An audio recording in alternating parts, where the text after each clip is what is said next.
My name is Ruth Pusich. I'm from Elmhurst College. I'm here to talk about, what you're about to commit to. Big bucks. How many of you have ever filled out in the past a FAFSA? And how many of you have already done the one for 2014-15? Got a few of you. Okay. How many of you think you shouldn't be doing the FAFSA? Good. Okay, because I'm going to talk about why you should be doing it and what it can give you and do for you, as much as how you need to get yourself prepared to pay for your college education. It's okay? Good. All right. The topics we're going to talk about is net price calculator, federal methodology, institutional methodology. Aren't these fun names? Fun words. I love these things because it's a mystery. Nobody knows what it is. My industry loves to keep it private from all you people and kind of mess you up. We're going to talk about the types and sources of financial aid. I am going to talk about educational loans. For a lot of people, that's a no-no in their house, but it's not going to be tonight. We have to talk about it. And then we're going to also talk about understanding the financial aid award letter or package. Okay. The net price calculator is something that is relatively new. And for those of you who went to college even in the 90s, well, I don't think anybody in the 90s, unless you were doing advanced degrees, you wouldn't know anything about this. This went into law in October of 2011. Every school who offers undergraduate programs and enters people or students as true freshmen are required by federal regulations to have a net price calculator on their website. Now, it is supposed to be easy to access, very visible, but I know that not all schools have done that. So you may have to search for it. So the purpose of this calculator is to give you early information about whether or not you can afford a student. It kind of gives you an introduction on how they do their awarding, what your child might be eligible for, and sometimes you need to sort out, because a lot of these kids, especially those that are very accomplished, have a list of 20 schools. Now, in the days when every school was charging the application fee, us parents would narrow that a little bit so that you could actually afford the tuition bill rather than just applications. But this will help you to zone that down. It'll also help you find out whether or not the school that you're interested in is affordable. Okay. The calculators will vary by school. The shell that the federal government has provided for us pretty much just will notify you in the results whether or not you're eligible for the federal Pell Grant or not. It's not going to give you anything specific about the individual schools. It will just give you that. So many schools, for instance, community colleges, they don't need to give a whole lot more information because they're affordable just as they are. So you don't necessarily have to see the whole gamut of scholarships and grants that they might give. But when you're talking private schools, this is something you want to know about. So most of the private schools have launched out, they take the shell of the federal template, and they have enhanced it to include their own institutional aid, as well as giving you the full cost of attendance and what you might have as a bottom line. Now, very mindful, because these things are being operated by you. If you put in garbage, you're going to get garbage out. So if you have not estimated your income as accurately as you could, if you underestimated or overestimated, what you get back in this calculator will reflect that information. And then when you go on to do the actual FAFSA, that will be actual figures for 2014, taxes for 2013. It could vary quite a bit. Now, nobody is allowed to require you to leave a name or any kind of information about yourself or your student when you do a net price calculator. So you can go on to any school you want to, fill out the net price calculator, and get a final number. I'm not pushing my school. Be careful. I will refer to my school many times because it's what I know best. I happen to have what I think is a very good calculator. I didn't develop it. We hired a consulting firm to do it. But it's easily accessed. It would be a great one if you want to just try it out and see what one looks like. Then go on to the schools that you're really, really interested in, because now you have seen one. We give out scholarships. The first thing we do is we ask academic information, then it spits out scholarships. You have the option of going on to the need-based part of it. You don't have to do the need-based if you don't want to. If you're satisfied with the scholarship and say, oh, that's good, or I don't want to go any farther, you don't need to go any farther. But the option is there. So use it, abuse it. I don't care, because it won't affect you and it will not affect us. We don't track people who are doing this, okay? But this is something that right now you can do, because financial aid award letters, even though you can file to FAFSA, you've been able to do it for now 9 days, you're not going to get an award letter for at least another month. That would be probably the earliest of schools. So if you're kind of wavering on what you should do, where the kids should go, try it. No harm, no foul. All right. Now, I want to talk about the federal methodology. When you say federal methodology, you're really talking about the pre-application for federal student aid, or the FAFSA. The FAFSA is developed by the U.S. government.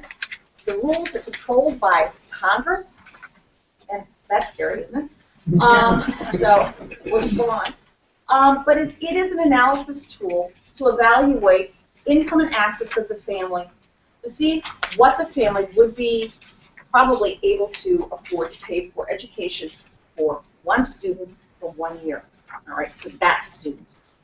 I personally am a super, super fan of the FAFSA.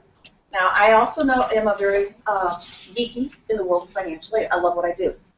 But this is what I call the safety net for the Grand Canyon. Because this particular form, though a lot of people feel it's an invasive form because it asks for very personal information, it is the only thing that I have ever met in my life that if there is a financial disaster in your family, you have a FAFSA on file, you can go to the financial aid office at the school that that child attends, and you could probably get additional funding within a week. You don't have that FAFSA on file, you're going to fall the however many thousands of feet from your tightrope to the bottom of the Grand Canyon if something happens, because you won't have any place to go in order to try to get things fixed. So the federal government, in order to qualify for federal student aid, keep that in mind, federal student aid, not institutional, the student, not the parents, must be a U.S. citizen or an eligible non-citizen. They must have a valid Social Security number. If you have a son, once he reaches the age of 18, he must be registered for the Selective Service. I know that the high schools help in that registration process. The connection of the two, I have no clue. But it is one of the requirements for all males. The very first year that a young man attends college, even if they have turned 18, like a lot of them will turn 18 in the summer, so they're filling out the FAFSA before they can register for the Selective Service. The schools are permitted to actually disperse federal student aid, but once they reach 19, we cannot even start to process the financial aid award unless we see proof that those students are actually registered for Selective Service. It's a very easy process, and the FAFSA will actually forward information onto Selective Service and actually complete the process if it hasn't already been done so. So it's a kind of a neat tool in that regards. Yes. In terms of just that. Okay, sure. So what is the Selective Service? Is it like the military? Yeah, that's what we used to call the draft. That's what we, back in the ancient times, the guys, I mean, many of the men in this room may have, heard their fathers talk about signing up for the draft. That's the same thing. And what is the federal Pell Grant? Yeah. I will get into that, but the federal Pell Grant is the largest federal program and the largest gift aid program in the nation.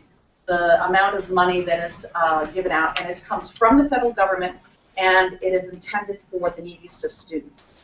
And how do we know the neediest of students? We use the FAFSA form. Okay, so I'm not going to get real deep into this, so please do ask questions so that I can help make sure I get an answer right away. Yes? For the Selective Service requirement, my son's 18. Does he need to have that done before he turns 19, or he needs? He should be doing it now. Because Oh. the 18 is the trigger date, trigger age, pardon me? Is school supposed to do for them? No, or- no, no, they have to do it themselves. The post Usually the schools office, will put out a little bit of information. The Selective Service website is ss.gov, Selective Service. The post office also has forms. Right. But they can do it online. And what we do for the students who, let's say we have their FAFSA, we're ready to award them, their birthday's not until June, what we'll do is we can go into, anybody can go into the Selective Service website, key in the student's social security number, their name, and their birth date, and it'll tell you whether they're registered or not. It gives us the registration number. So we can verify, the schools can verify it as well. But that website, they can also register on it. Same time, they've got to give their personal information, and they will be given a Selective Service number. Okay? Is it also, while they're filling out the FAFSA form, it says that they can be registered by clicking on that? Yes, she's correct. In the form, it'll ask the question, are you, I don't know now whether it's, are you male or female, or are you male? Yes. Are you registered for the Selective Service? If you say no, then it'll say, would you like us to forward this information to the Department of Selective Service to register you? And the right answer would be yes, because then that saves one step. You don't have to go onto Selective Service website. Okay? It doesn't take you to their website. The FAFSA gathers all the data that you would need to do that registration. So it makes it very easy for the student. But if you've already done it, great. Yes, ma'am? If you register for Selective Service, are you then, would they then draft you? We don't have a draft anymore. No. So- So as a volunteer, we have volunteer in military right now. But it is something that is hung on, and though we have many, many females in the military, they're not required to register. Like I said, don't answer. I can't answer the question, and I only had girls, so I know nothing. Nothing at all. All right. The students must, yes. Oh, I'm sorry. Okay. The students must be actually enrolled in a degree-seeking program. So if they want to just go to a community college and try out a class here or there, they would not be eligible for financial aid. They do actually have to be in a some kind of a degree or certificate program. And lastly, which doesn't affect the brand new students, but it does affect the continuing students, the feds actually expect the kids to be making decent grades and progressing towards that degree. They want to spend or invest their money wisely. And if you've got kids that just keep failing and failing and failing and failing, they will exhaust their time, particularly with the Pell Grant. They can only get it for a certain period of time. So we do monitor that. Of course, the colleges monitor their academic progress. The financial aid gets involved. We get our fingers in just about everything, and we also get involved in this. Because if a student fails this particular component, federal and state financial aid will be removed until they follow through on the right appeal process. So now let's talk about FAFSA. We're still in federal methodology because federal methodology directs this thing. It calculates, now, there's a couple of acronyms in here that we use, and I could be a stinker and not tell you what they mean, but I'll be nice and I'll kind of explain it to you, and I'll still mystify you so much that you may walk out of here and say, what did you say again? What is that thing? Okay, FAFSA, free application for federal student aid. You heard it earlier. Free. First word in the title of this form. And when I talk about the vulnerability of parents of students about to go to college, you're only, I would say you are third in the list of vulnerable individuals.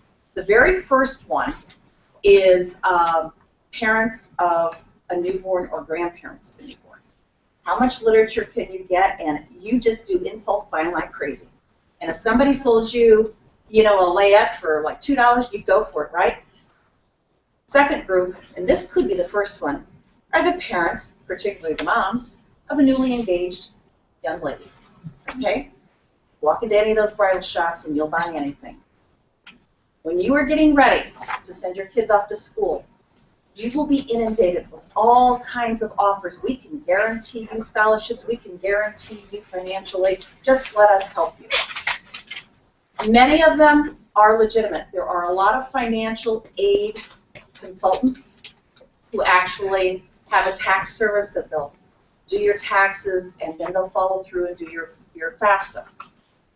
That's fine. I mean, if you're paying to get your taxes done and they offer it as a service, fine. But my experience in 16 years with using a professional to do the FAFSA is that they overthink the form. This form is written for the average person.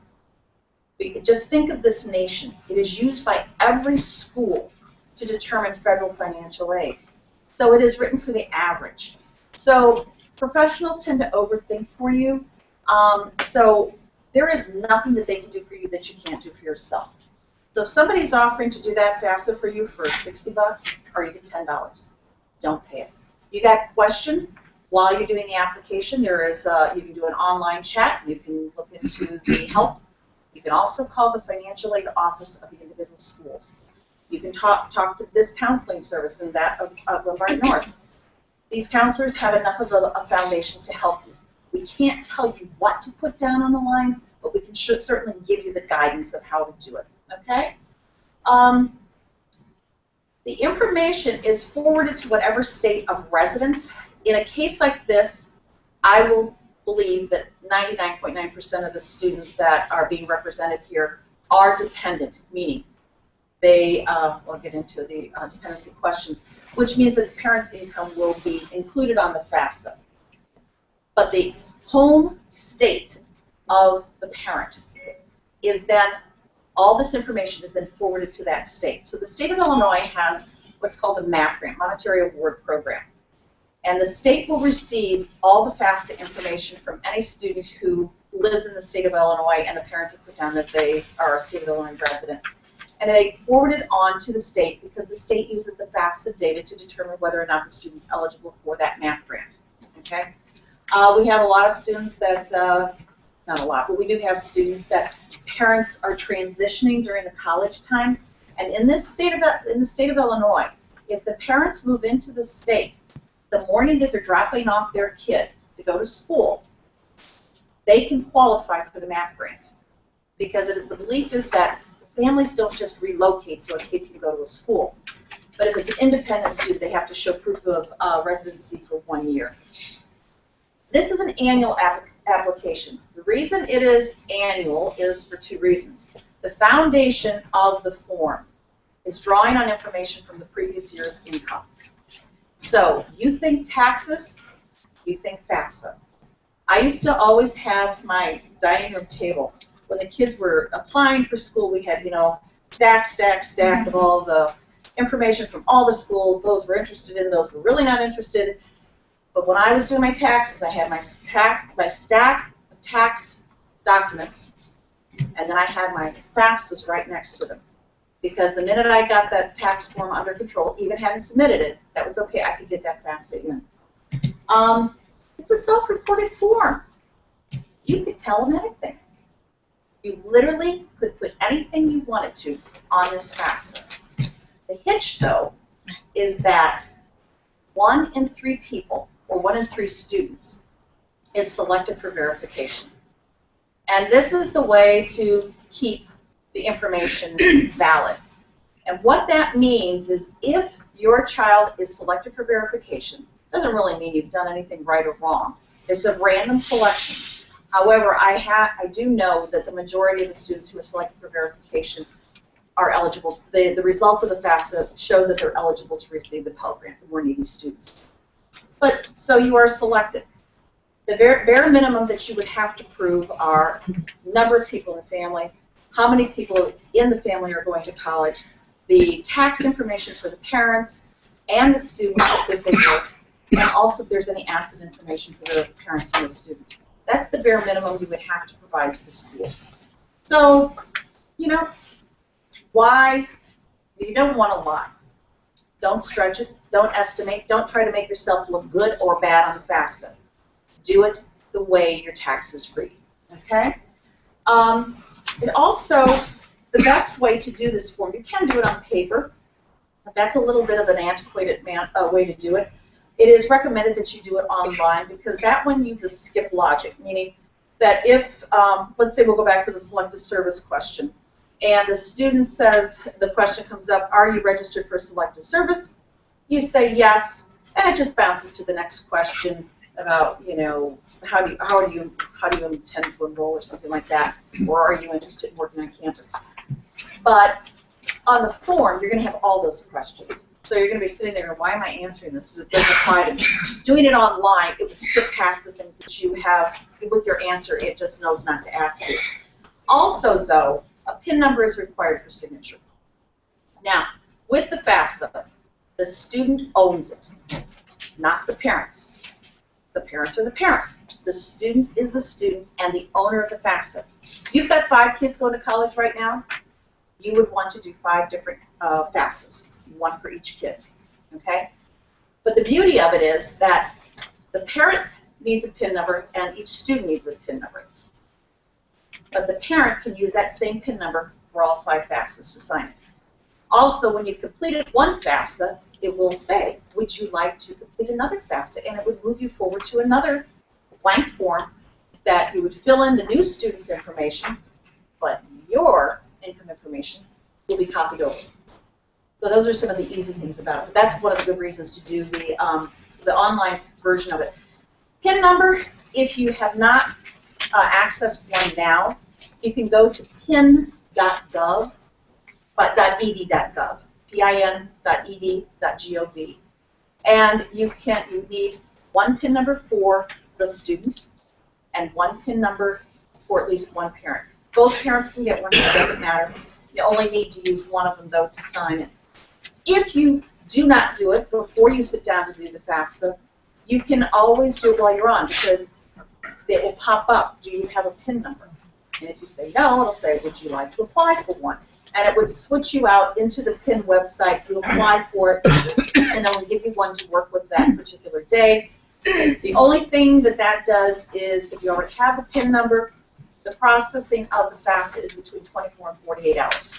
If you don't have a PIN number, that might go up to 3 or 4 days. No big deal. If by chance your personal information doesn't match, then you might get a nice little message that you need to go back and check it again. I totally skipped over the EFC. The FAFSA calculates the EFC. That stands for Expected Family Contribution. Back in the good old days, we could say that the expected family contribution would be the amount that you would be expected to pay for your student that year. Anymore, I say it is the minimum. The cost of education has escalated so high that depending upon what type of a school you go to, that you might be paying more than just the EFC. Okay? Particularly if you go private. Community college, not so. If you're going to many of the state schools, like Northern, Eastern, Illinois State, you probably would be fine with the EFC being the maximum you would have to pay during the given year. And maybe you wouldn't even have to pay that much depending upon their scholarships. But if you're going to maybe U of I or UIC, those costs might be high enough that that would not cover all the expenses that you have to pay. I talked about dependency. FAFSA, anybody who went to college in the 80s, I don't know how many of you lived in your grandparents' house so that you could be independent. I had a whole lot of nieces and nephews that had the same address as my mom and dad. Because in those days, if you established an address other than your parents, and you were, I think your parents did not claim you on the income tax for 2 years, you could be an independent student and your parents' income did not have to be included on the FAFSA. Then during the Clinton era, that changed. I sat in your chair in 1991, and I was told exactly that. When my daughter was a junior in high school, drop her off of my taxes, let her file her own taxes. When she goes off to school, get her an apartment so she has an address other than mine, and she'd be independent. She started school in 93, deal was off. No. So, in those days, there were only like 5 questions. Now there's a lot. The 13 questions that they ask that determines whether or not a student is independent, meaning that the parent's income is not included in the FAFSA, are things that probably none of you would want to answer yes to. Number 1, are they turning 24 in the year of 2014? If they're a high school senior, they're not going to be doing that. Are they married? Do they have a child that they support by 50%? Do they have other dependents that they support by 50%? Are they in a master's or a doctorate program? That's not likely, but there are those, what was his name, Doug Buchenhauser? Let's see, there's a lot of questions about homelessness, if they're an orphan or a ward of the court, or if they're under legal guardianship. If you cannot answer yes to any of those questions, then the parent's income must be included. That being said, that's very black and white. There are always exceptions. And the students can present information to the financial aid offices, and we can do what's called a dependency override. Generally, the only ones that I do, because the documentation that's required for me to assess a student to be independent at the age of 18 generally implies that there's some type of danger in the home, or they've had experiences that none of us won't even talk about. So my bet when I'm talking to a group like this, your income's going to be on here. It's going to ask for the size of the family, number in college. It's going to ask for your income, taxed and untaxed. What is untaxed? Well, the easiest thing to describe would be like contributions to a retirement fund. If you do that through your employer, then when you get your W-2, box 12 would have like a D, and that would be for your retirement fund. But the FAFSA is very clear on where to look and what to look for. Assets. Let's talk about assets. People get really paranoid when I talk about assets. Let's first talk about what you don't include. On the FAFSA, you do not include your personal income or any of the value of your retirement accounts. Now, I just told you, untaxed income, you'd include the contribution to your retirement funds. That is correct. If you had a retirement account worth $1 million, and in 2013 you contributed $1 to that account, you would not count $1 million on this form, but you would have to report that $1 as untaxed income. They actually believe that we should be entitled to retire at some point in our life, and that your retirement fund should not have to go towards your student's education. The assets that are included, I'll go to line 2 first. Cash, savings, stocks, bonds, investments. Also, college savings plans. So, any of you got any 529s or prepaid? Yeah, okay. Got more than one? Yeah, okay. All right. You have to add those together, the value of them, as you sit doing that in FAFSA, and include them as an asset to the parents. 99.9% of all college savings programs are owned by the parents. Maybe 95% are owned by the parents, not the student. The students are the beneficiaries for most of them. There are the rare cases that a student will actually have taken out, one of the parents have taken it out in their name, and they would be the owner. But it's the student who's the beneficiary. And look at it this way. If you had a 529 plan and son 1 got full ride, or let's say he went to Annapolis and he didn't have to pay a penny to go to school, but he got this fund and his name's on it, you can change the beneficiary on that account if you go to son 2. But you're still the same owner. Okay, so that's why it is the parent's asset. In the event you have a child who actually owns their own 529 plan, guidance is from that we've had is that take that and put it as an asset under the parent. And it's much better to be under the parent. It's calculated at a much lower rate. There are times the grandparents are the owner of the 529 plans or the college savings plans. For this purpose, right now, you would not have to include the value of those accounts. But if money is drawn out that first year to help pay for those educational expenses, next year when you do the FAFSA, the money that would come out of that account would be considered other income for the student. So it does get reported later on, but not this first year. FAFSA can get sent to 10 schools. Anybody looking at more than 10? Nobody's looking for, okay, that's good. If they are, though. Okay, if they are. If your kids are looking at more than 10 schools, remember this is a free form, put down the top 10, then wait maybe 2-3 days, go back to the FAFSA, remove the bottom, if you did it by priority, remove the bottom 2, 3, or 4, however many more you need to put in, and put in those extra ones. The schools at the top of the list will just get another set of data. It'll be exactly the same. It just has different schools on it. It doesn't matter. And then all the schools will have the same data. The problem is if you make any changes later on, if you haven't narrowed your choices, you're going to have to do it again and get those other schools back on.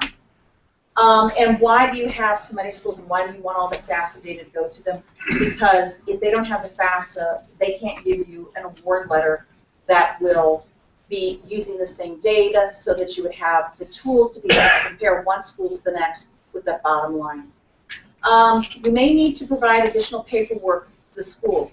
Even though you aren't selected for verification, right now people are doing the FAFSA. I'm a small school. We had 259 people do the FAFSA on January 1st. God love them. I was just watching the snowfall, but they're doing the FAFSA. I'm not going to be able to use that data because it's so estimated that they're going to have to go back and update later on, which is perfectly fine. But what's good about it is that it's in the system and that data records holds for the whole year. So I had said about a third of students actually are selected, and those are the different types of things that's the bare minimum that we would ask for. Yes? If you've made an error and you want to correct the FAFSA application, is there a process of doing that? Absolutely. Very good question. He asked if he made an error, can he correct it? Absolutely. You can go back into that FAFSA after that first submission 100 times. I think they start giving you a little alert at about number 18. You can make as many changes or updates as you need to make. So the thing about the FAFSA is that first date of submittal is the date of record for the year. The state of Illinois uses that date as a deadline date. Since I've been in the business back in the old days, the deadline to do the FAFSA for a new freshman was September 30th. Last year they cut it off on March 1st. But the state of Illinois, we found out mid-December that they've extended it another 2 weeks. So in the event you would be eligible for the state of Illinois MAP grant because of income, but you missed that deadline, you lose out $4,700. What's it, March 1st, you said? Well, that's the problem with the state of Illinois. They don't give us a date. When you look at the front of the FAFSA when you go online, it'll say as soon as possible. So I stand here encouraging you, if all you do is get the student's name in there and sign it, get the FAFSA in, because if you miss that date, we don't know when the date's going to come. The first year they had an early cutoff. They gave us, they emailed us on 4 o'clock on a Thursday. My school was getting ready to go on spring break. U of I was on spring break, which meant how do you get a hold of these kids and convince them that your priority is to get that FAFSA done? They knew it. Well, enough of the big schools, I think, fought it, that they extended it another couple of days. Yes?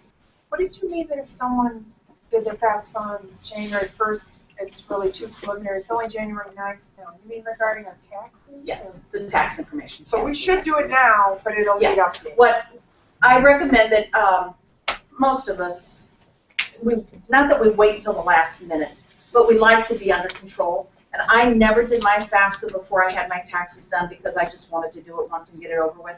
But under the situation with the state, do it early. Take your 2012 tax form out. Use the data that is on that form. Now, if you know that you had a big increase in your income or a big drop in your income, make those estimates, because when you start to fill out the income information, it will ask you filing status, and that will be will not file, already completed, or will file. Will file basically tells us that this is estimated numbers. Why I say so much of what I get early is bad is because it'll say, what is your adjusted gross income, line 54 to 1040. Well, they look at the blank form and they say, there's nothing there, 0. Now, you laugh, but that's it, that's true. When, if you say, you put down that you had 0 income, and they'll say, well, I didn't have anything on the line. So that's why, and nobody has the W-2s at this point. Yes, you can use your last pay stub for an estimate of your income if you need to, okay? So basically what you say, as soon as you do your income taxes, because I get my W-2 end of January and do this I'm recommending February 15th. February 15th. That's, yeah. Now, you still may have a little bit of wiggle room date-wise, but be safe. If you're eligible and you're talking about $4,700, who's the fool that would let the deadline prevent them from getting almost $5,000? I know you wouldn't walk past the 7-Eleven and not buy a lottery ticket if you knew you were going to get $5,000. Your taxes don't have to be No. turned in by February 15th? No. What you do then is after you do complete them, whenever that is, whether it be February 16th or April 15th, you go back into that FAFSA, and I'm not really talking about data retrieval, but you'll have two options. You can fill out, take your form, your tax form, and fill out that information, just copy, just type over. Or they have what's called a data retrieval tool, which is, if the FAFSA will allow you, as soon as you say already completed on your taxes, it will ask you if you would like to retrieve your data from the IRS, and then it will ask some authenticating questions, like one person on those taxes, your name, your social security number, your birth date, your address. And if it can match all that with the IRS, it'll come back with a response that said, we have this we have you. Would you like your tax information to be uploaded under the FAFSA? And again, the correct answer would be yes, because then you don't have to key in anything. And it's, at that point, it is actually verified. So the school, if you do get selected for verification, does not have to request tax information. You've done it correctly. Okay? So I give you conflicting information. I say it's easier to do if you've got your tax information, but you don't want to miss the deadline. And not only does the state have a deadline, many schools have deadlines.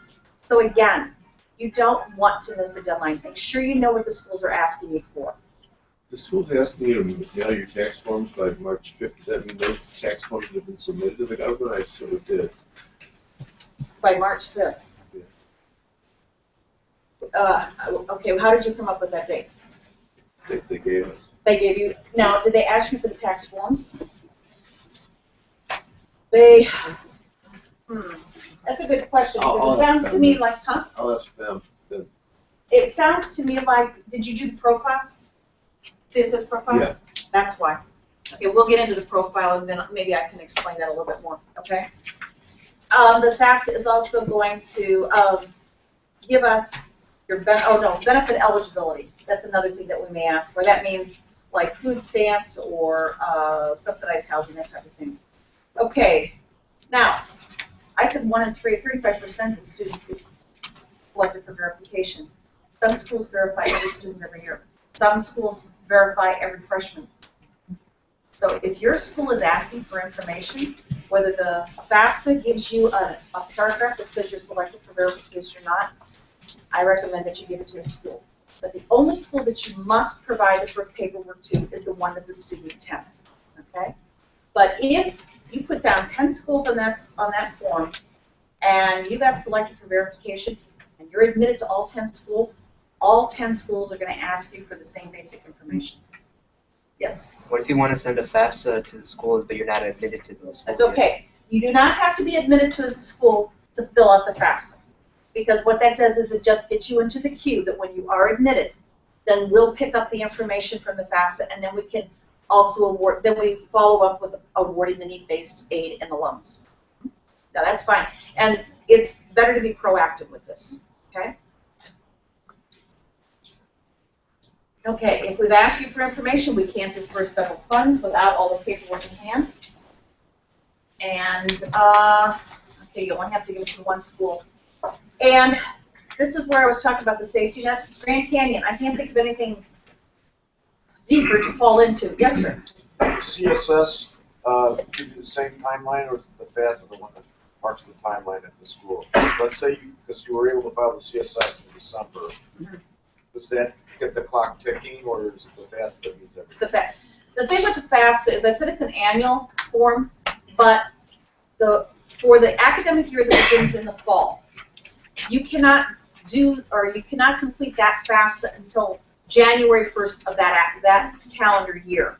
And you really don't care, but that form will be good for 18 months. So it takes you through the fall and the spring. If anybody goes to summer school, it could be used then. The profile is a little bit different, so they don't have the same guidelines, and I'm going to get into the profile, okay? So special circumstances. Bad things happen to good people. As you're sitting there filling out that FAFSA, you're just sitting there in the lap of luxury. Everything's good. You know you can afford to send your kid to school, and something happens. It can be a loss of a parent. It can be a loss of a job. It could be a reduction in income. It could be medical expenses you weren't expecting. by law, every school is responsible for accepting what we call special circumstances. Most schools will have some formal application process for you to submit the information. We verify the FAFSA information so that we know that the taxes are correct. Everything is exactly how you were in 2013, but things change. And let's say it's, let me just take medical expenses. Mom gets sick. She wasn't the primary breadwinner, but she did okay. She can't work because she's sick. And they have a 20% payment off after insurance pays. That can add up. So 2 things could be done on that particular one. Mom's not making any money this year. So the school would remove mom's income, adjust that adjusted gross income to back it out. And also, we can include, I put it in taxes paid. You don't need to know the details on this, but we will somehow reflect on the FAFSA the fact that you are putting that there is money that is showing as disposable for education, but it is earmarked for something else. Okay? We have a few people who've gone through bankruptcy that have, you know, agreements that they have to pay X number of dollars. That one's a little hard. That would be by the school and whether or not it's accepted. But if you don't have a FAFSA on file, you present yourself with special circumstances, we can't do anything to adjust because we don't have a FAFSA. And if you go to a private school, if depending upon what the problem is, they might be able to help you with additional institutional aid, but the FAFSA is the way to go because if this is one time that if you can tap into the federal government's benefits, you do it, okay? Generally, a special circumstance will make a student more needy, and they will ultimately get more financial aid. All right, yes? It's the other way, the income substantial increase. Pardon me? It is the other way, if the income. Increase, no. You do not have to report an increase in income. We've had families that have presented to us that they had a job loss December 1st. And it's now March, there's still no job for dad. Had unemployment, so we calculate all that in. Things aren't looking good for the the upcoming, so we might reduce his income by 50%. July comes around, dad gets a job. You don't have to call us back. You know, because that income will show up in the next year's tax. Okay. After 2008, can I tell you how many special circumstances we had because everybody's investments dropped? But I didn't get one phone call when the market improved. Not one. So they don't have to. You know, it does get reported, though, eventually. CSS profile. Not all schools use the FAFSA to determine eligibility for state and federal financial aid. Select schools will use the CSS profile. I've brought a few of the profile pages. This is just a little bit of information about it. And it also lists the schools and the scholarship programs that require this particular form to be filled out. I am not as knowledgeable about this as some other schools are because we do not use it. But what this does is it collects additional income and asset data of the families. The easiest way to explain it is FAFSA doesn't care about your home. You could live in a castle, you could live in a cardboard box. They don't care. You could have a big mortgage or a little mortgage. They don't care. CSS profile does. If there would be a divorce situation in the family, non-custodial parent's income does not show up in the FAFSA. It's only that parent that the student lives with, and possibly the step-parent. CSS profile is going to ask for the income of that non-custodial parent. Yes? What does that stand for, CSS? CSS, oh, that's a good question. I don't even know that it says out here. How interesting. Andy, you know what it stands for? Yeah, I've always just called it stands. Yeah. Good question. It's a college board product, and some top private schools require it. Right. And that's how we always Even look though at it. they require it, Yeah. you'd be getting, well, the deadline already passed. Yeah, because the profile you can start completing as of October 1st of the year before you can start the FAFSA, because it draws on the prior year's taxes. So if your kid's going to school in fall of 14, you're using the taxes of 13 for your FAFSA, but the profile was asking you for information for your 12 taxes. College You can get it early. scholarship service. Pardon me, college scholarship service. service. Thank you. I'll never forget that one. Okay. I have some of these if anybody thinks or that they may have one of the schools on their list that they want to see if it's on the profile list. You can get these afterwards.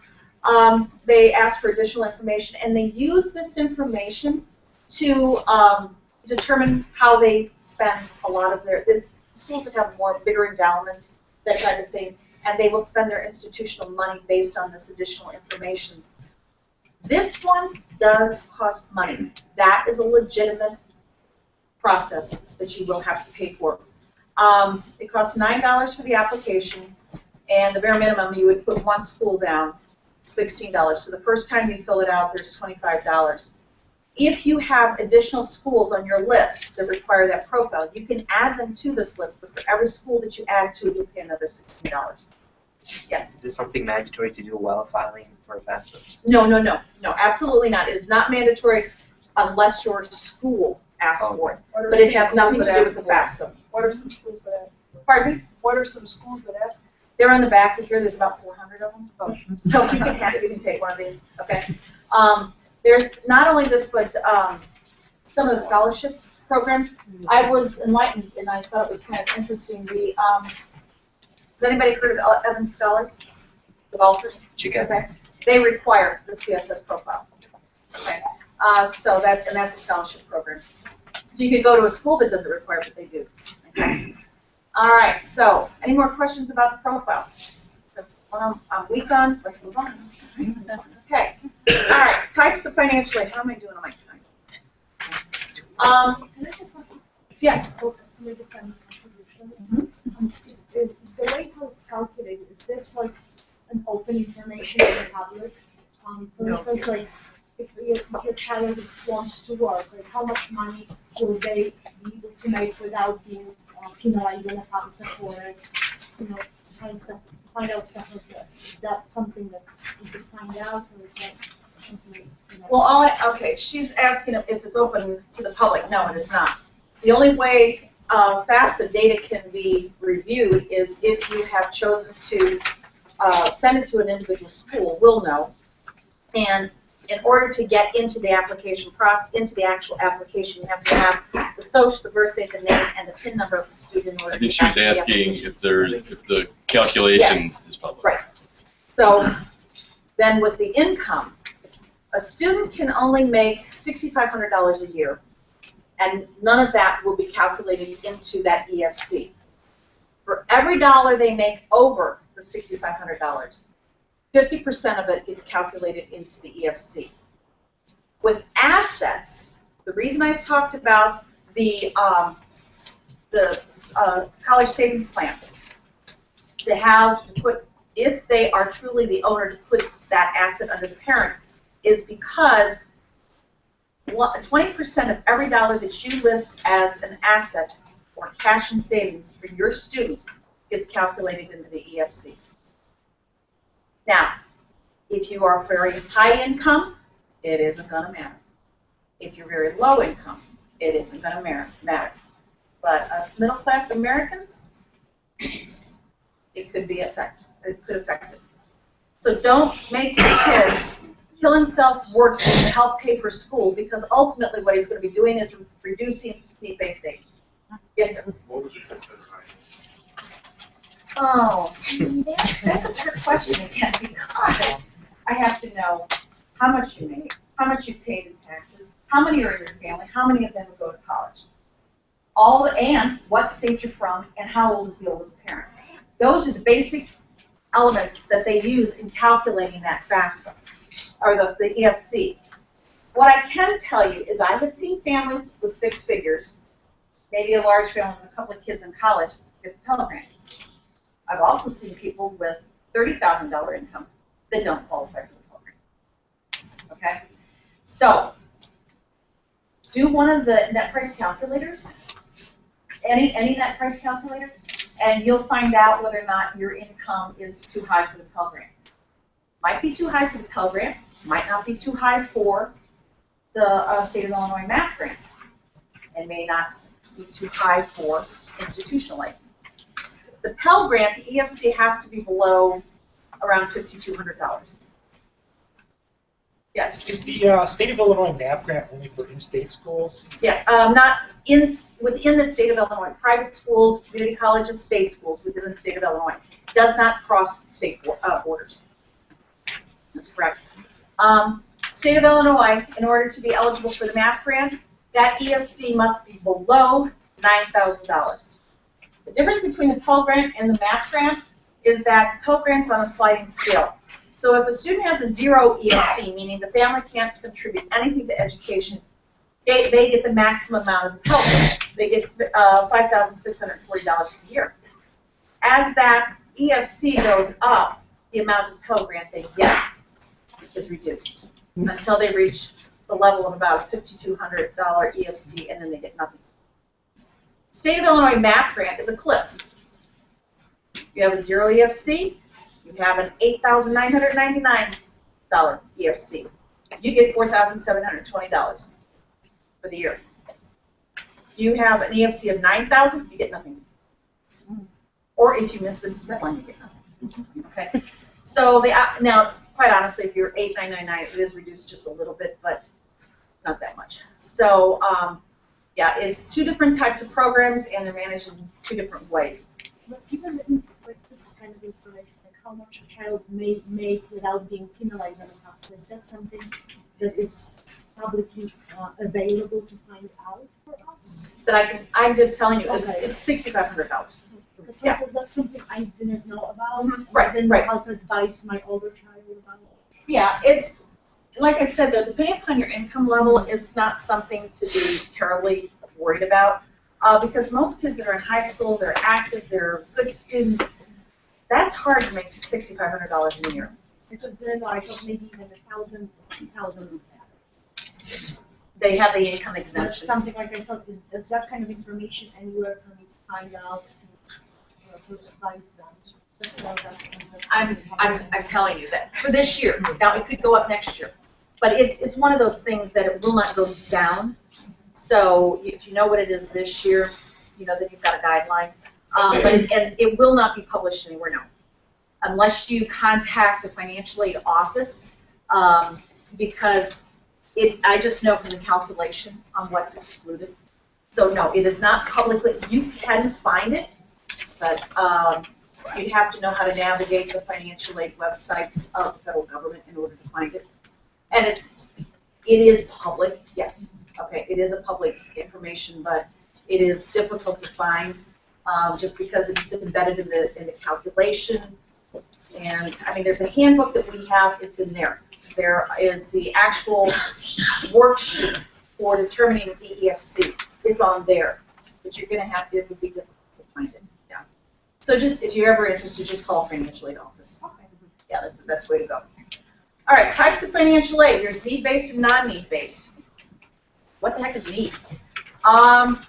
Need is the difference between how much a school costs every year minus that EFC, and then we find need. Very easy calculation. So that's what need is. But there are some types of financial aid that look at need. In other words, they look at the income of the family and the student. The biggest programs would be the federal, state, and the federal grants. They're need-based. Federal Work Study is a need-based program. Student actually has to have need, not only after the FAFSA is completed and that subtraction is done, but also after all types of aid have already been applied, or gift aid have been applied to the student's financial aid. Because we'll have some kids that are fully needy and eligible to receive Federal Work Study, but they have a huge scholarship, they're eligible for Pell, they're eligible for the state of Illinois, and there's no room left. He no longer has need, it's already been bought out by that gift aid. There's two types of loans, Perkins and subsidized loans that are need-based. And you say, why? How can a loan be need-based? Both of these loans accrue no interest while the student is in school. The government subsidizes that interest accrual. It gets paid, but not by the student. Okay? Non-need-based doesn't look at your income or the student's income. Biggest form of non-need-based aid is merit and talent scholarships. So if your kid is getting any type of scholarship based on their high school records, the schools are most schools at this point hand out some type of academic scholarships. There was a day that only the private schools had them. Then the state schools started to become more competitive, and they're handing them out to the cream of the crop.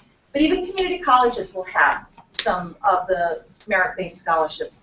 All they care about is the academics of the students, or maybe their talents, or whatever makes them unique that school is looking for.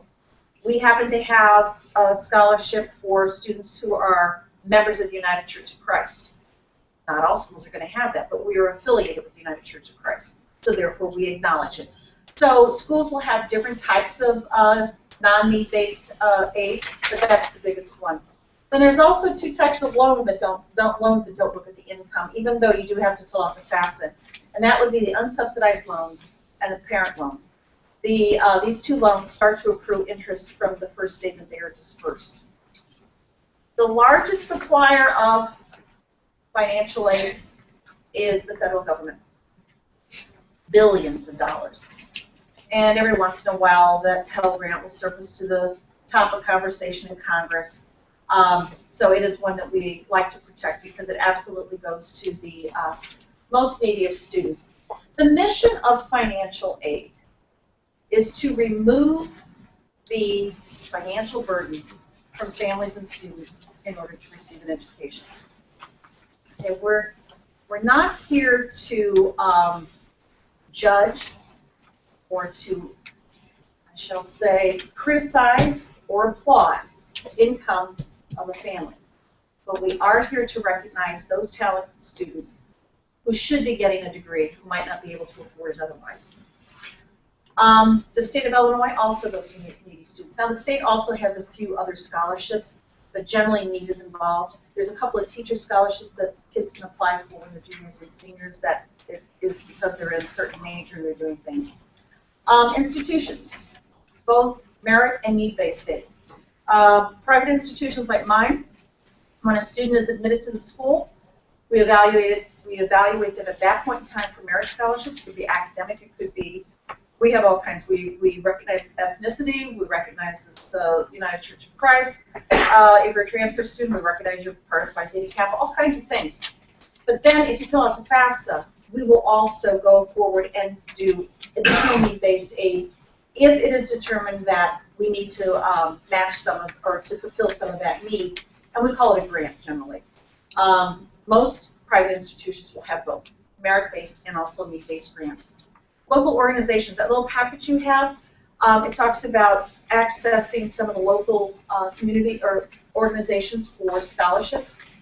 Seniors have the largest majority of outside of private scholarships to access. Once they get into school, that number will diminish quite a bit. So if you have access to local scholarships, could be the could be Kiwanis, or it could be, let's see, Seroptimus.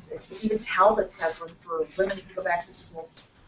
If you think your child could be eligible, they meet the criteria, for goodness sakes, make application. Many of them require an essay. Oftentimes, essays don't take a whole lot of editing to go from the Kiwanis to the Rotary, okay? But I can tell you one thing, if you don't reach out and make application to those, don't expect to get any money from them. I've yet to see a scholarship opportunity come knocking at the front door and say, you look like you could use some money, here it is. So it is up to you.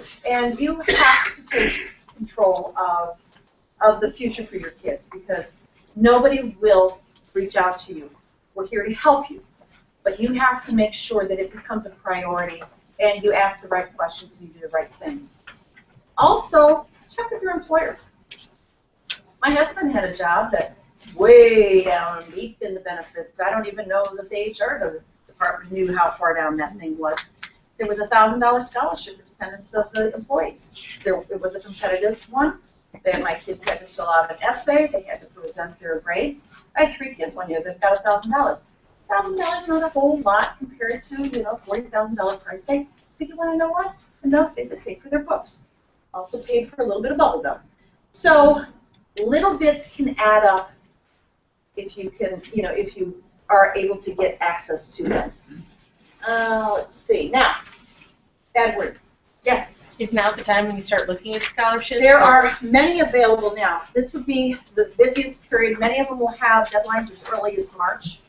Most of them like to be able to present those scholarships by May so that they can have the students be acknowledged at graduation.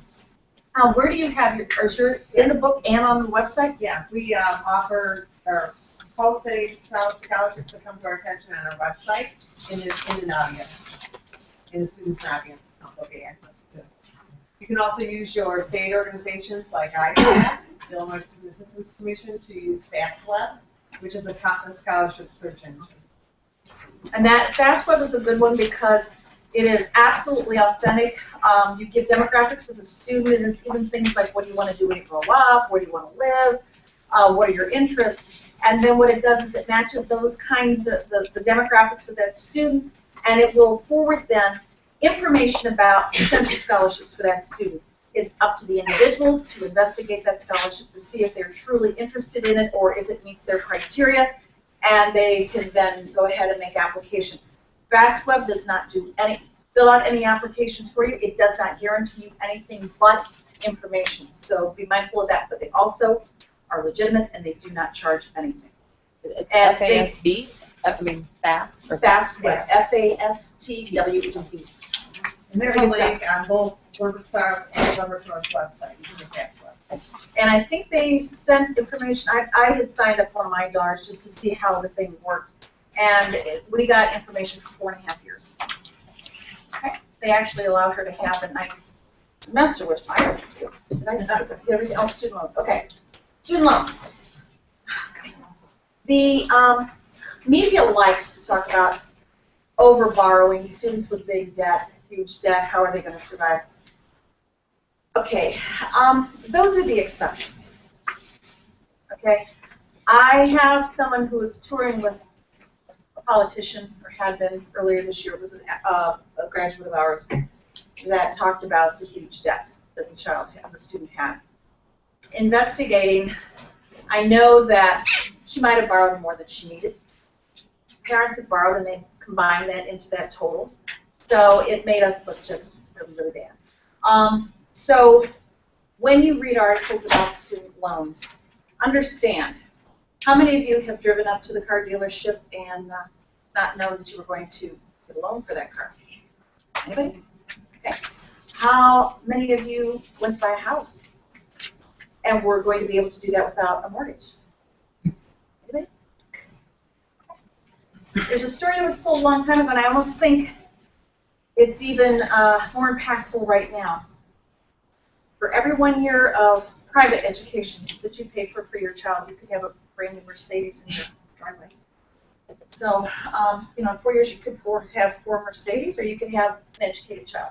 Your choice in how you spend your money. But that's the kind of a commitment you're making. So, student loans. If you have to leverage, if the student doesn't get enough financial aid to cover, and I'm talking about the gift aid, I'm not talking about the loans, to cover the cost, and or you do not have the money, the resources to pay for the balance, either out of your pocket, out of your savings, look at student loans. If you file a FAFSA, student loans will be listed on the award letter. Some loans you would like better than others. That would be the Perkins and the subsidized, simply because no interest accrues while they're in school. I always recommend, if you have a commitment to your kid that you will pay for their college education, still, if you have to leverage, have the student take out student loans first, simply because look at those interest rates. They don't go into repayment until they're out of school by 6 to 9 months. And guess what? All of those lenders, they don't give a hoot who pays those bills, as long as they get paid. So it was a commitment of my husband and I to cover our kids' college education. I had 3 and 4 in college all the time, and the 5, and they just kind of put it all together for some reason. It was the only way I could feed my kids, was to use the student loans. And I don't mean I was using the student loans to feed my kids. It prevented me from having to, instead of paying the school, I was able to pay the grocery store because the loans were paying the school. And a very simple story. First one went off to school 2 years. Every month they paid the school, no problem. Had 2 of them in school. And I was paying both schools because that was the priority and I knew it. I was going to the grocery store with my credit card because I had 3 more at home that had to be fed. Well, what's wrong with using a credit card? Nothing, except the interest rate was 18%. In those days, the plus loan was 9%. That's a parent loan. We'll get to that. So if you have to leverage, do it, but use what costs you less first, okay? Now, the student loans may not cover the balance after the kids' free money and the cost of attendance, but at least it's going to get you closer to the point of maybe being able to manage that balance on your own. Not all students will be offered Perkins loan. It is a finite amount of money that the schools own. We own those loans because the Perkins loan was initiated in the 50s when Russia sent Sputnik up to out to outer space because our Congress realized that we maybe were not educating all of our talented students because of financing. They created this loan. It was called the National Defense Loan, but now it's called Perkins. We used to be funded by the feds. Now all schools rely on our graduates to be paying back this loan so that we can award out to our newer students that come in. If you fill out the FAFSA, the students will receive possibly a combination subsidized and unsubsidized, but a freshman will receive $5,500 between those 2 loans. The most a freshman can get out of a subsidized loan in a given year is the first year is $3,500, and then the $2,000 must be unsubsidized. I'm not going to go into this because this is almost an hour of conversation to try to explain this to you. I'm going to leave that up to the schools that you go to. You would always want to take the subsidized first. Maybe it isn't as much as you need. Maybe they only get $1,000 in subsidized loan and you've got $4,500 in unsubsidized loan. Go ahead and take that $1,000 in subsidized and then take, if you can cut down the amount of unsubsidized, okay? Because you don't have a choice on how those are categorized. It's based on the need of the student, the amount of how much the school costs, how much gift aid the student has received, as to whether or not there's enough need to have subsidized loan. But the school is responsible for giving the student the maximum and subsidized loan that they are eligible for. They can say, oh gosh, we're only going to give them $1,000, we'll all do it, none subsidized. We cannot do that. So if you have subsidized, that's the loan to take first. But you can't go up to the school and say, I'd like to apply for a subsidized loan. You can't do that. It's based on the FAFSA data, all right? But 3.86% is not bad. This has come down. This has been a lot of subject of debate for the past couple of years. But that's a fairly good rate. It's even lower than Perkins, which we always used to say was the lowest of all. So do this first. And it does go under the student's Social Security number. It will go on their credit record. They have a stellar credit score while they're in school because all these loans are in deferment because they're in school and they're not behind in any of their payments. Now, once they go into repayment, it will affect their credit score if they do not keep up on those payments. All right? Student loans. What term are those? Pardon me? The term, how many Okay, years? when they go into repayment, the minimum that the feds expect to be repaid is 10 years. That is the basic repayment plan. So they will automatically amortize it out for 10 years. There are extended plans that the student has the option of requesting when they go into repayment. Also, there are more forgiveness programs for student loans now than there have been in many years. Can be based on the employment, but there are times if a student is out of work, they can apply for a forbearance. If they go back to school, they can apply for a deferment. While they are on a forbearance, while they're on a deferment, they do not have to be making payment towards these loans. The option is still there to do that. They can accelerate. There is no prepayment penalty. So if it's to your advantage to pay ahead of time, you're welcome to do that. I usually like to try to pay them off as fast as I can, but that's still. So, yeah. Student loans is something a lot of people have to rely on. If you don't have to borrow, don't. But remember that they are there. Yes, sir. What's that rate set as we on This, okay, for the 2013-14 year, the interest rate is 3.86%. Next year it will change, and I do not know what that will be. We have to wait until the end of May when they look at the, what do they look at? T-bill, and then they add a couple of percentage points to it.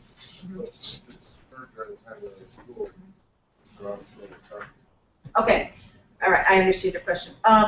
What he's asking is, okay, if the loan was originated and dispersed in 2013-14, even though the subsidized loan is not accruing any interest right now, when that loan goes into repayment, it will be charged at 3.8%, 86%. The unsubsidized loan starts to accrue interest at the point it's dispersed, and it will begin with the 3.86% and will continue on into repayment. Next year, if that interest rate goes up, that loan will be at a different interest rate. You don't have to keep track of it because the feds do. So, but if it goes up, this freshman loan will not be affected by the new interest rate. Whatever it was the year that the loan was dispersed is what that interest rate will be. Okay? All right. Parent Plus loans. This is what I ended up doing because rather than using my credit card. Is there a little bit of difference in that interest rate compared to my credit card? Yeah, there was. So I was leveraging, no question about it, but I was saving myself almost 13 percentage points of interest. Okay, so look into your possibilities. All schools manage the student loans right now. You cannot go to a bank to get a federal student loan or a Parent Plus loan. You have to go through the school. The students have no other applications to do. We pick up on it from the FAFSA. We award the loans.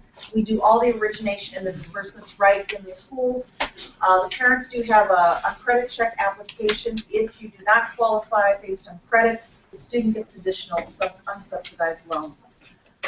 Alternative and private loans, this is where kids tend to get into trouble, the ones that you're reading about in the newspaper, because there is a cost to attend a school that we establish. It's like the value of a car, a used car.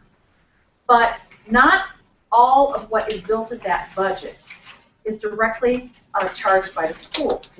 It includes tuition, fees, room, board if you're living on campus. Then, those are the ones that are directly charged by the school. But then we know that they're going to have to buy books. We know they're going to have to buy miscellaneous expenses. We know that they're going to have travel expenses. So the students will often go and pick up an alternative or a private loan to cover those expenses because maybe they're living in an apartment or something like that that they have to pay for. And that's why they end up in deeper debt, because they have leveraged their housing. Usually it's not the education as much as it is the living expenses. So They sign for those on their own? and those, the student can get them, yes, but usually an 18-year-old would need a co-signer. This one also they would have to be credit worthy, or the co-signer would have to be credit worthy to get it. This one you have to go to a private lender. The individual schools, we have no control over them, which is one reason why I like to steer. I don't encourage them simply because if your loan money doesn't come in, I can't help you.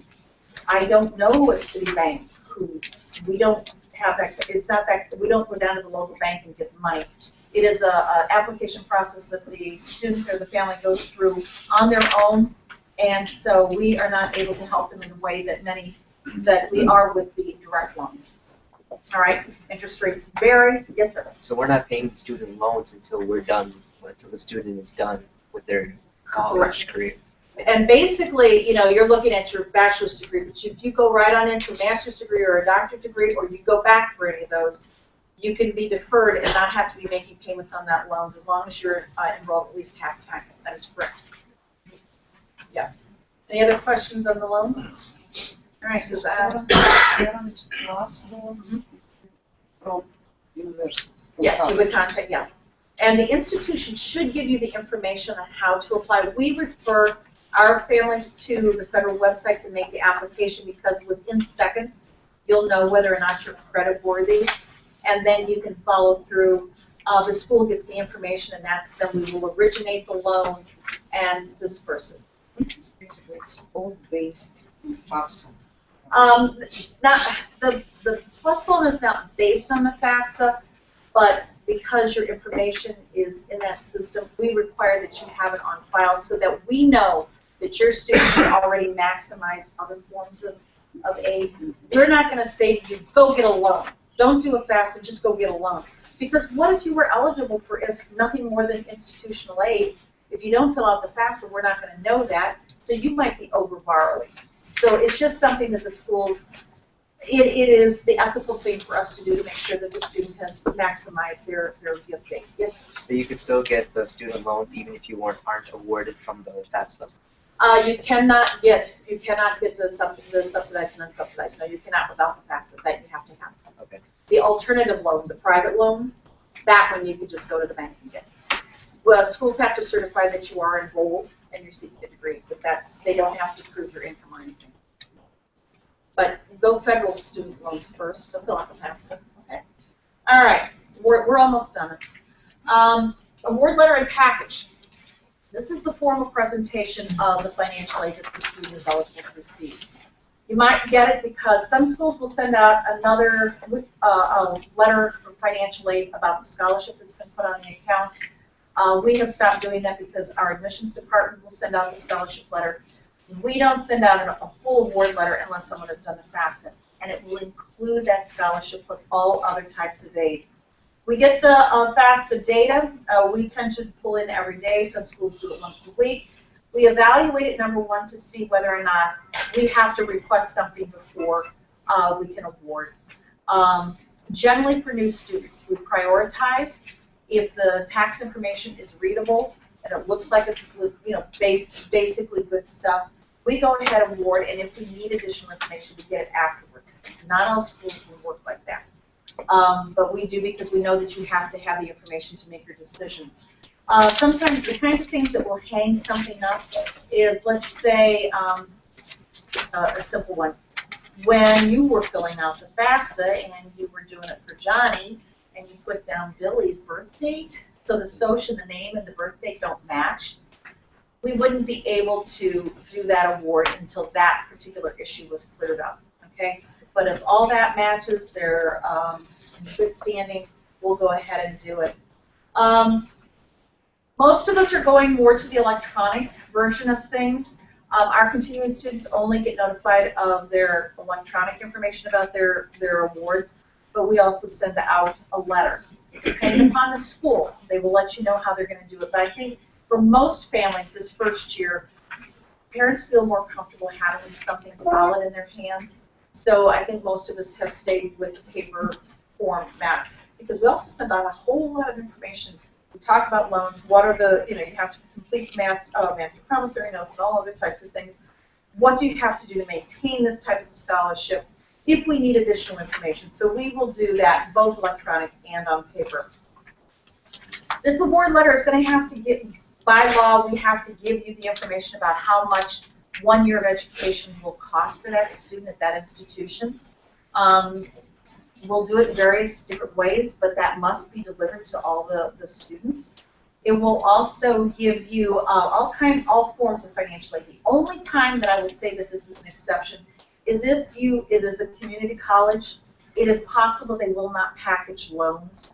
That doesn't mean you can't have them, but the majority of the students may not need the loans if they have other types of gift aid like the or the state development grant. But most schools will include student loans. Most schools will not originate any loans unless the student actually accepts those loans. There are some cases, though, they'll say, you're going to get this loan unless you tell us you don't want it. I had one kid that went to a school like that. So read everything. Lots of consumer information. Lots and lots. The regulations of consumer information is accelerated, so we have to do a lot to make sure that we are transparent. We're not hiding anything from our families. They may have deadlines. Watch for deadlines with your schools. Because, like I said with the math grant, one day you could lose $5,000. I had a kid who went to a college and a nice little scholarship. To renew it, I had to have the FAFSA in their hands by March 1st every year. Those were the days when I didn't, well, I still don't do my taxes before March 1st. But her scholarship would get reduced to $2,000 if I didn't have that FAFSA in their hands by March 1st. What a fool I would have been to overlook that deadline. So every year I would send in estimated taxes on my FAFSA. It was in their hands, she got her scholarship, and then I went back and I updated my FAFSA after I got my taxes done. Watch those deadlines. You could lose a lot, okay?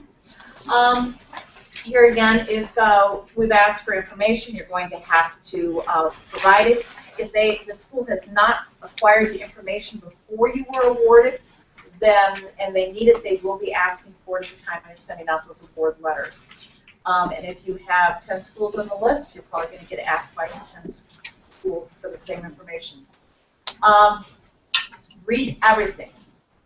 Merit scholarships. Make sure you understand GPA enrollment requirements for renewal of those scholarships. Again, you might lose out. One of the things about grade maintenance, not all schools are real flexible. Mine tends to be. I believe I wasn't a good student and I give benefit of the doubt to a student, but we have certain GPA requirements for renewal of our merit scholarships. If the student fails to meet that requirement for the next year, they'll lose that scholarship. Find out if the school has an appeal process. Because many schools will give the kid a second chance. But if you don't appeal, they won't get that second chance and they may not ever get that scholarship back. Okay, so make sure you read, and if you've got any questions, make a phone call, all right? Because nobody cares as much about your student and your ability to pay for this education but you. If your file was on my desk, it would be the most important thing I was doing at that moment. But as soon as I'm finished with it, I go on to student B. That doesn't mean that you're not important to me, but so is student B. So you need to keep yourselves fresh in the minds of the people that are handling your paperwork. We get very much overwhelmed during the busy season, and things can get overlooked. We do so many things electronically, and we all know that humans are not flawless, but nor are the computers. So we might miss one. So if you fill out your FAFSA and it's been 3 to 4 weeks, and we're talking about March, and you haven't gotten an award letter, you need to call. Okay? FAFSA, I recommend strongly. Now, nobody raised their hand because they were not going to do the FAFSA, but there's many, many good reasons to do this. And if it's for nothing more than to protect the future of your kids' education, because you can't protect yourself against the world around us, do it. Each school is going to tell you how to respond to that award letter, all right? I don't make my people accept a scholarship or accept a grant. I'm pretty much figuring if I'm offering you free money, you're going to take it, right? Why do I need you to accept it? I'm just making that assumption. Though I have had some kids that deny it. But you will need to accept, for the most part, what we call self-help. If they're awarded federal work study, if they are awarded loans, you will need to respond to the school. In my school, you can either send a letter back indicating that the student accepts these awards, and then they have to follow through with other paperwork, and also we have online that you can do it. I would think that most schools will have both processes available to the students. If they take out student loans, they're going to have to do a master promissory note. They need to do it once. It's good for 10 years. And they'll need to do an entrance counseling, because the feds actually believe an 18-year-old doesn't really know what a loan is. And I happen to agree with them. They don't understand that you got to pay it back. It's not a gift. So it's just a method of trying to educate them. So we're finally at the point of conclusion. I can't stress to you enough to read everything you receive. You will be overwhelmed with paperwork. But hopefully at some point you will have funneled down the schools that you're interested in, so that you can concentrate on the ones that you are most interested in. Don't ever make an assumption that we're doing something for you. If it doesn't feel right, if you haven't heard, get in touch with these schools. Ask questions when you're in debt. Yes? You just talk about awards. If kids receive many awards from the college where he applied, but he do not decide yet where he wants to go, he still need to call them and accept? No. Receiving an award letter does not commit you to the school. Even if he accepted the awards and he decided not to go there, it doesn't cost you anything to accept those awards. What does cost is when you get to the point of making the deposit, the tuition deposit to the school, you may lose that if he chooses not to go there. But if we see a kid, he's accepted all the awards, he's done everything for those loans, and they don't show up on the first day, we cancel everything. So all the money would go away. One quick thing, how do you evaluate how much which school is the best buy? Okay. I talked about the cost of attendance. We figure out how much the school is going to cost. So let's say you've got 3 schools. So I want you to add up just what the school is going to charge you, tuition, fees, room and board. Or I think Eastern includes books. You may have to add that in. Don't worry about the miscellaneous. You've been given a money for 18 years. What's another 4, right? And I'm talking about toothpaste and deodorant. And I keep stressing that because some of these kids, they overlook that. Then I want you to take only that free money, the gift aid, the scholarships, the grants. These are things you don't have to pay back. Okay? Take the direct cost. You subtract that gift aid. School 1, school 2, school 3. Now you look at that bottom line, and then you're going to see what number you're going to have left to, I call, creatively cover. You can then start with student loans. Now, I don't care what school he goes to, that student's only going to get $5,500 in between subsidized and unsubsidized. They're not going to get any more. They're not going to get any less unless they have a tremendously large financial aid package. And after student loans, or if you don't have to do that, look at your own pockets. Do you have a savings? Do you have a college savings plan? Do you have an income that you can make monthly payments? Most schools will have some kind of monthly payment plans that you can go on. Do you have other sources of borrowing? Maybe grandma or grandpa said, well, we'll just pay the balance. But at least then you're going to know exactly what you're going to be responsible for at the end of the day. Because just because this school says that it's going to cost you $30,000, and this school says that it's going to cost $12,000, if this school doesn't give you any gift aid, this school might cost you less overall. All right? So if the financial picture is part of your final decision, do yourself a favor before you write that check out for a tuition deposit. Take a look and evaluate each one. If you love all 3 schools equally, and it's going to come down to the dollar amount, that's how you can best judge. Do the FAFSA early this year because you want all that information in your hands before you have to make that decision by May 1st. All right? Subsequent years, the earliness is not as important because you're already enrolled, except for the deadlines that might be imposed. The state being one of them, and possibly so. Okay? Yes? Does accepting the school affect their package? The accepting the school does not. I don't care what.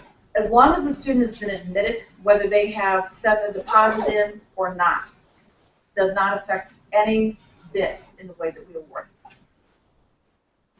Some schools, they say, the list of schools on the FAFSA, if you put their school number 1, they'll give you a little extra. we kind, this is a business, and we want students to come to our school. We want eligible, diverse kids to come to our school and get a good education. So everybody's going to use some tricks. It's no different than Kohl's and Penny's. It's your business. And, that's the very crass description of it, but that is truly the case. But we're delivering a product that no one can take away from your kid, and that's an education. All right, that's it. If you have any questions, I'll stay.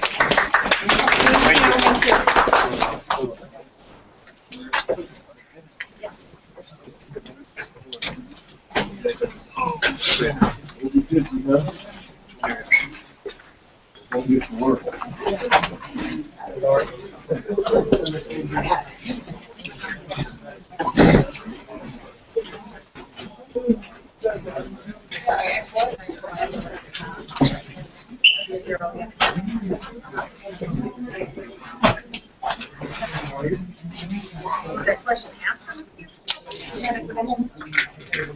Yeah, no, I don't think the coordination. Because if you here's